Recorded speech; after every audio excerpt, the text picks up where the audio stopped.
Hello everybody, it's Kennedy here. It's my pleasure to introduce our visiting professor from Canvine from the University of Freiburg, Professor Gregor Hasler, who's been visiting in Toronto for the last week. Many of you will know his work on endophenotypes, some of his glutamate work, more recently his interest in some of the psychedelic interventions. And so his talk today is called Clinimetrics and Anhedonia. Professor Hasler. Thank you very much, and Steve, for this nice introduction. So I'm going to talk about anhedonia because we think anhedonia is really a core component of depression, and it would be a good link because you see here very early studies by the sociologist Jim Olds that when he stimulated brain regions that we know now that they call brain reward system with a lot of dopamine neurons, that the stimulation changed behavior, increased activity, interest, place preference, all phenotypes that are closely related to depression. And so we know that the reward system has its place in the middle of the brain, originating from the ventral tegmental area, going to the medial forebrain bundle, nucleus accumbens, orbital cortex, polar frontal cortex. We know that dopamine is important, and for example, these same brain regions are described by economists when they talk about the brain valuation system. So this is very closely linked. And in my 2004 review paper on how to select endophenotypes, we made a list and evaluated these phenotypes. For example, are they of clinical relevance? Can you measure them clinically? Is there a neurobiological basis? In terms of brain regions, is there a molecular basis?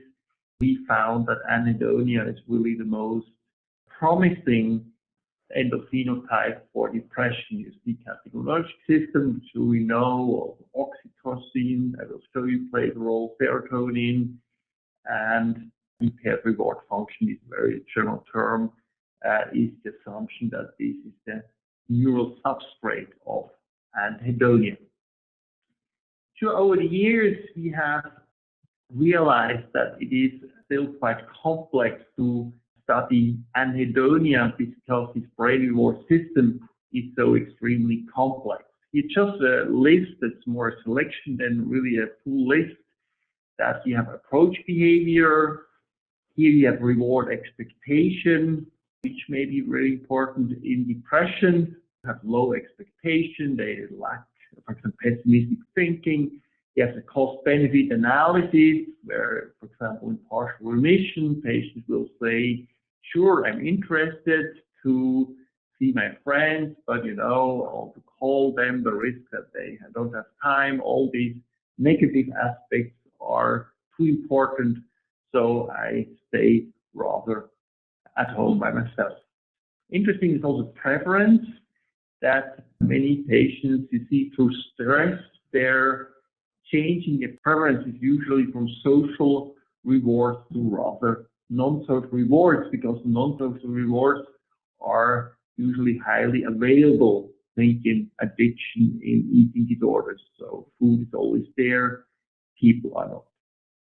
Then I think a very important part is reward learning. We know we say stress is an important trigger for depression. And I mean, what is stress? Usually something changes in the environment. You have to adapt to this change. And if the reward system cannot adapt, so it will be maladaptive. It's a mismatch between the reward system and the environment can cause depression. Then we know time is important. There are like systems for the initial response reward. There's systems for the long-term response reward. And we know that we need a balance between these to stay healthy. Then very important is habits. Many people, don't always feel big joy to go to work. We just do it. We have habits, go up in the morning at 7 and then go to work without always thinking how pleasurable all this day is. We have a problem with habits that usually leads to severe problem with motivation and activity. Then there from neurobiological research, animal research, marriage is this differentiation between wanting and liking. We don't know exactly how important it is in humans, in healthy humans, where wanting and liking is still closely linked, but we know in depression it's rather wanting that's disturbed and liking, rather reward consumption is less likely to be disturbed. So in a really ideal study design, we would have to be able to differentiate between wanting and liking. Also, there is some neurobiology behind it, that wanting would be more related to dopamine and liking more to the opiate system.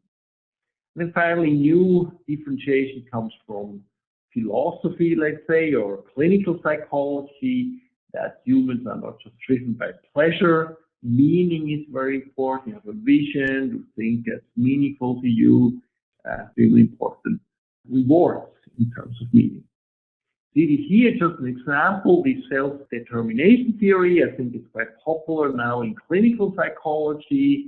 It's certainly coming not from a biological standpoint, but you see here they differentiate between external regulation, that, for example, activity or motivation is based on not having disadvantages or to make money. There's introspective regulation, that for person it feels better, like a superego driven motivation. There is identified regulation because it's important to me. It goes toward meaning. It's my person.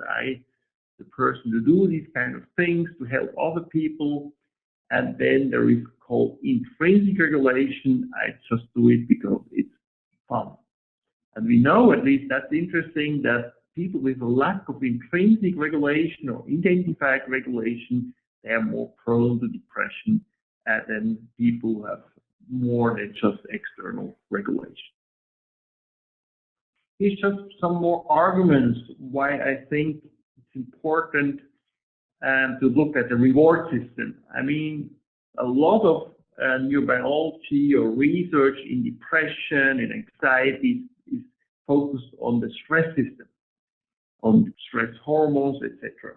But you see, over evolution from rats to monkey to human, you have a relative decrease of the size of the stress system and also of the complexity of the stress system.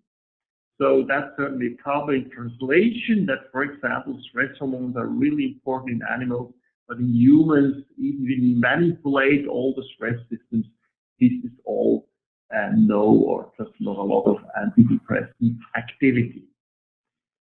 In contrast, the reward system is relatively increasing over evolution, so there is no other animal having such a big and extensive reward system than humans. It's clear we're privileged to live in a relatively safe environment, and our weakness is not so much the mistakes in detecting dangers, it's rather maybe lack of pleasure or lack of vision, or these typical depressive symptoms or also mood symptoms that are so common and now are the most important cause of disability worldwide.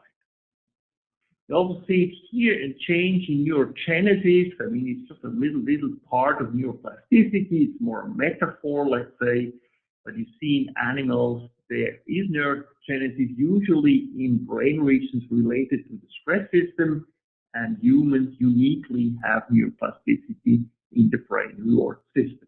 I think it's really important to know where we could change the brain, and it's interesting, there are studies even in PTSD that interpersonal therapy, let's say, working on the social reward system is more effective than just pure exposure treatment working on stresses.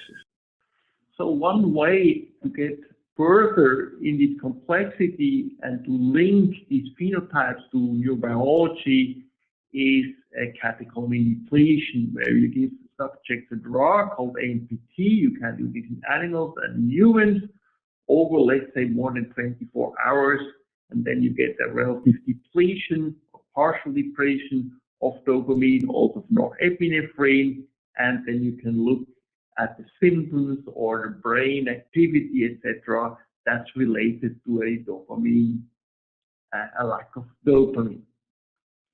And one of the main findings is that you give it to people who have some depression in the past or a risk for family history. You see here, we call that remitted depressives, that they get depressed under AMPT.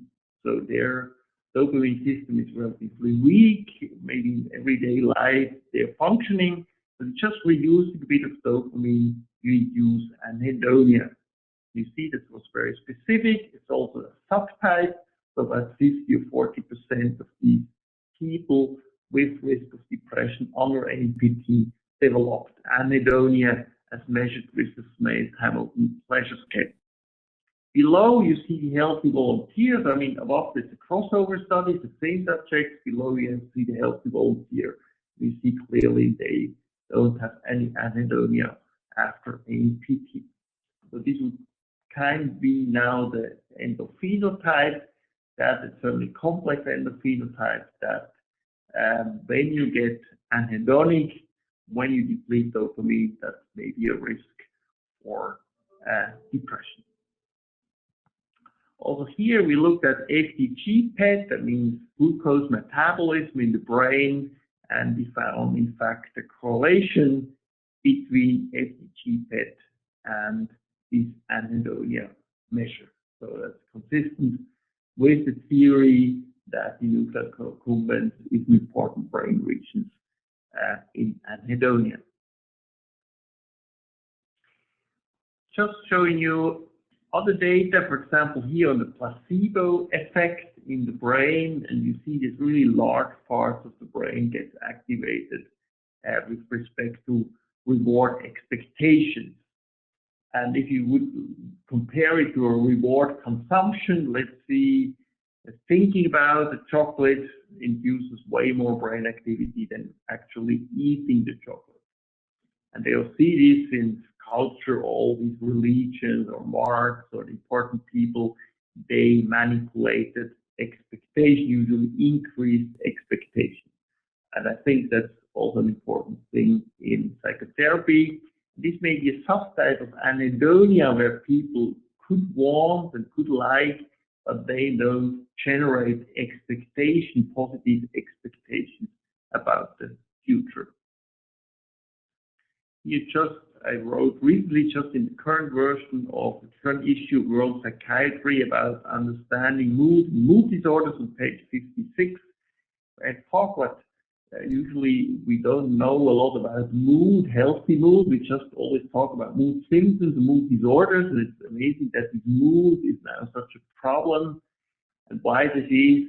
And mainly, my point is that mood is not really something you understand from your past, but it's really an indicator that your brain thinks in the future the probability of getting rewards is really low. And I think we could change their psychotherapy in some respects, always to talk about the past, understand the current mood, but rather go to the future. Maybe that's like a bit Beck's cognitive model, where we have this negative future view on the future as an important factor for depression. That's certainly also linked to the reward system.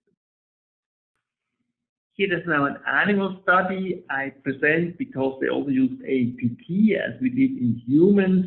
This is an experiment where we get left top two foods, the palatable food, FR5, the last show free access foods. That's something animals don't like so much. And the experiment is done like right top, that the animal can decide to work on this lever pressing to get the good food, or be lazy and get the free access food. And usually it's done that the animal works to get the better food. But if you deplete dopamine using AMPT, they still would prefer the good food over the bad food, but they're not ready to work for it. So that's interesting. I think, for example, in partial remission, the patient has not full anhedonia, that they, yes, they would like to do something, they would like to go for a walk, but it's just too much work to get out and maybe in the car and dress correctly, and it's cold outside, there may be rain, and all these negative factors come into play. And I think here dopamine is involved, and that would be another anhedonia, not a severe anhedonia, but an anhedonia where just the costs are overestimated. Okay, then another way now in humans to look at effort, reward effort calculations is the monetary incentive delay task. Where on the left side you have a reward anticipation, that's all interesting. So that's easy, we get clear anticipation, and then a reaction time task. You have to press as fast as you can when you see this light box, and then you see the reward. That would be kind of the reward consumption. So the whole task is very complex, but includes aspects of anticipation, of effort, and of consumption. And here you use the task also with AMPT. You see again placebo in blue, normal functioning of these remitted and non-remitted depressives and healthy controls. So without risk of depression, and you see certainly the higher the incentive at left and right side, the faster the subject responds. You see a relationship in this inverted U-shaped curve between effort and reward. It's interesting that this is not a qualitative change, but we have the quality depletion. Red in people with a risk of depression, they get released lower. Also, we checked for general speed reaction time that was not affected by AMPT. It was clearly related to the reward they got in this task. And so you could say here that's another phenotype. So if someone under dopamine depletion is less willing to pay cost for something or to put effort into it, this is kind of a form of anhedonia, subtle form, and that may be relevant for in terms of the life of these patients. So it's clinically relevant. We also did another study here in bulimic subjects.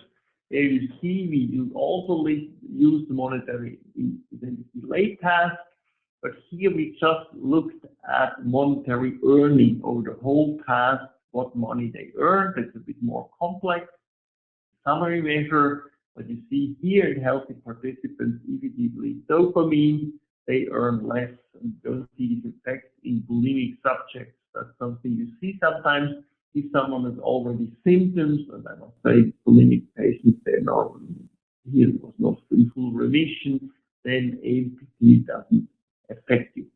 So dopamine is already impaired, and you don't see a further impairment using AMPT. Another aspect I think is important is preference. So we talk about reward in general, but in fact, there may be various systems for various types of reward. For example, for eating, certainly like the system with the gut, they correspond with the brain through, and the brain can measure the glucose, and there's like many layers to program or to regulate feeding behavior. Another thing is social reward. Here we know that, for example, oxytocin is important. And here, just an interesting study, if people are highly responsive to their reward system, do so stimuli, you see that pleasant social, I think it's blue, then people are less lonely or more social, as if they have the contrary, they rather respond relatively to non-social positive cues. And this is, I think, important because we see in depression or under stress that even if the reward system is not totally shutting down, we see a change in preference. So just a little mild trauma or some accident or whatever adversity, we see that the first thing I think changes in the reward system. It goes from social rather to non-social reward. Certainly there may be variation, but people rather relying on things that are easily available and not so much on people, which may be a problem on the long run, because then people have less and less social interactions and less social support. Here, some of these famous studies in very social walls and non-social walls. This great finding in the oxytocin and vasopressin receptor density, and you can really say from this natural experiment that oxytocin plays a role in the reward, in social reward, such as the dopamine, but there are many interconnections, oxytocin also with serotonin. And here, as I said before, it's interesting as an example in childhood trauma. The more people childhood trauma report, the less they have oxytocin, and that's certainly a usual response to trauma. People get less social. And also below, you see that data, I don't know if it's published now, that low TSS is also a negative predictor of psychotherapy outcomes, because there you assume some social interest. Well, that would be interesting. What to do with the patients? We know that from interpersonal therapy who are very lonely. We know these are the guys who do the response of elderly treatment. Another really important aspect of the dopamine system is really related to learning. Here's a classical paper by Wolfram Schultz. So they, for example, they give every day at 9 1 glass of orange juice to the monkey. After a while, you don't see any dopamine signal because there's nothing to learn.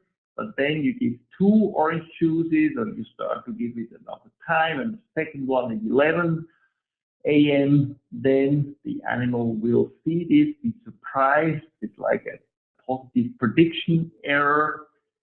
So it's better than they assume, and this gives a dopamine signal, surprise. This is a very important signal for neuroplasticity. So it's like researchers work, they life is boring unless something happens, some results are not what they expect, and then the dopamine signal gets very active and they try to learn something and build new studies on these very unexpected results. And here, see, certainly also in animals very important, so they learn doing things by giving them reward. So, and this is another thing, and I said that I think it's interesting because stress is so important in depression. I mean, we don't know exactly why. We sometimes lose all to do with the stress system, but I think it could also be with the reward system. Stress usually means what's the main stressors, moving or new job or divorce, all big changes in your life. And then the reward system has to adapt to a new situation, and usually people prone to depression have more problems with this adaptation. And here you see we use the probabilistic response reversal task. In the first phase, you just learn, for example, that there's a button with a giraffe, that you rather get money or points there than when you put the button with the elephant. Let's say here is 100 to 0 over with the giraffe, or you can do it 80% with the giraffe to get points and 20% with the elephant, and then reverse it. Then suddenly the elephant is more attractive, gets more points than the giraffe. And usually people need some time to adapt to these new contingencies. And you see, if you get an AMPT, a reduced dopamine, they need more time to adjust to the new situation. You can also see this here. For example, on the left side, you see placebo, and here is a task developed by Diego Pizzagalli, where you have a subliminal reward learning. So you have the task to press the left button if you see a face with a small mouth, smiley face, and the right button with a big mouth. And sometimes you get points, and hidden is a code that with the small mouth, let's say, you get rather more points than pressing the big mouth. And unconsciously, if you're not sure, you would then rather go with the small ones. It's interesting, people are not aware of this, but then you can measure how much they adapt to these underlying contingencies, and that's called their response bias. You see block 1, block 2, block 3, that over time, people have more response bias, meaning there is subconscious reward learning. On the right side, you see in the control group, now it's also from this bulimia study, you see they even learn more. That's something you see in healthy individuals. If you reduce a bit dopamine, their cognition or learning gets better. But in these patients who presumably have already a lack or dysfunction of the dopamine system, there's absolutely no learning. It's really wiped out.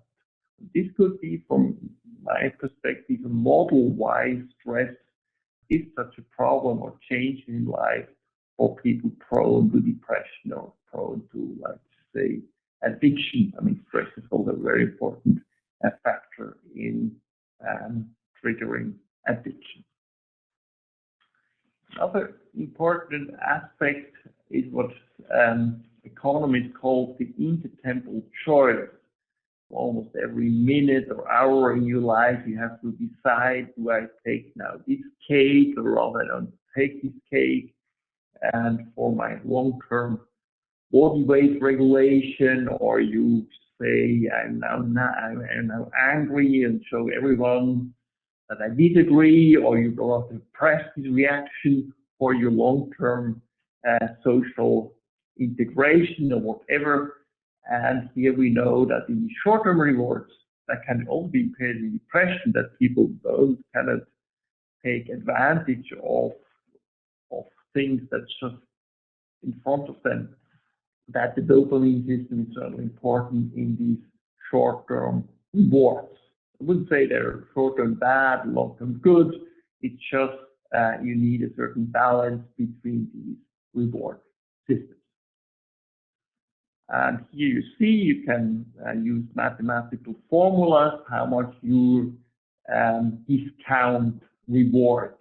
So it's certainly, if you say you can have now a movie ticket, or you can have one in a year, usually you would say, I take it now. It's even problematic to say you're taking 2 years. But some depressed people say that because they now I can enjoy it, so I hope in a year I can enjoy it. And so, and addictive people, they go very much for the moment. They just think in the moment. So they have very steep discounting curve. By the way, here you see my review on this, where I try to use mathematical formula for each of the things I presented here, each aspect of the reward system, because I mean, behavioral economists, they think a lot about the reward system, and they have really a cool way of using mathematics to have a rigorous concept of reward-related behaviors. And here they call it myopia, psychological myopia. And you see this is interesting in depression.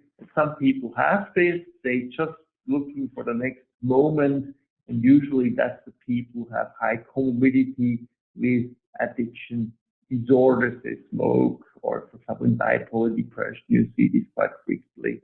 They just go for the moment. They also get into fights or aggressive things. They shout, because in the moment it's maybe good reaction. You show the others, I'm the stronger, but certainly on the long term, that's very disruptive for your social well-being. But it's also another thing that also Gregor Hasler did a lot of research on, that's an overly future excess of future orientation. So they showed in some study less evaluation of reward as a function of delay. That people say, why should I start with you to study maybe in 5 years, or here anymore, or maybe in 10 years? Everything changed. Why should I start now? They think about the future, and usually in a quite negative way. Also hypersensitivity to negative outcomes in the extremely distant future. It's like another subtype, and I check my patients regularly, and I really can say, you can say somehow really have problems with Short-term rewards, that's what you should do in behavioral activation. You know, we don't tell them now we have to make plans for the next 10 years, but we say just call someone, go for a walk. So we constantly increase the capacity of the short-term reward system. But their patients with these addiction problems, they are very good at taking advantage of the near future, but there you rather have to plan in the future, show them the negative consequences of their short myopic behavior, let's say. But it's interesting, recently there was in JAMA Psychiatry a study I really was very interested to see that they measured discounting, delayed discounting in various psychiatric disorders. I don't show you all disorders, but almost all disorders are related to impatience, they call economies. So they go rather for short-term rewards and have problems going for long-term rewards. There's one exception, anorexia. They are too much oriented towards the future, and the self-control is overly important. But you also see with depression, you don't see a lot of difference, and you see a lot of variation. And I think that has to do that these are really two subtypes within depression, that some people are like physically found, too much hyperopic, and other, well, those with addiction are myopic. So that's certainly an interesting differentiation. Just how you do that, certainly would be good to have each reward domain with natural. It's interesting, sometimes people are very impulsive when it comes to sexual rewards, like pictures, but they're very good at waiting when it comes to monetary rewards, or like good scientists working on long-term strategy, but doing kind of stupid things in their social lives. And here, what's easy to do is when it comes to money. So, for example, you see it's German, but yet means now, or in 6 months means 6 months. So you can decide, I take 300 francs right now, or 302 francs in 6 months, or 300 francs and 303. So you go up. And usually at a certain point, there's a turning point where people say, okay, I go for 360, 70, 80, rather wait for 6 months. And so you can measure their intertemporal choice, what they call it the impatience. We do this for 6 months, and we do this for 12 months. For example, here you see a study that's now submitted, where on the left side you see discounting and the evaluation, and the 3 groups are number it moves in adolescence. So we're interested in how social factors influences intertemporal choice. And one of the factors is frequent moving in adolescence. That's generally a very important risk factor for psychiatric disorders. It increases, for example, addiction disorder by 7 times. And it makes people rather impulsive and using this thing. I mean, the higher the bars, that means more impatience for 6 months and for 12 months. Below 6 months, red, green, 12 months, and they see at least in those have several moves, they're getting more impatient here, not in adolescence, but in adulthood. So that's a long-lasting change.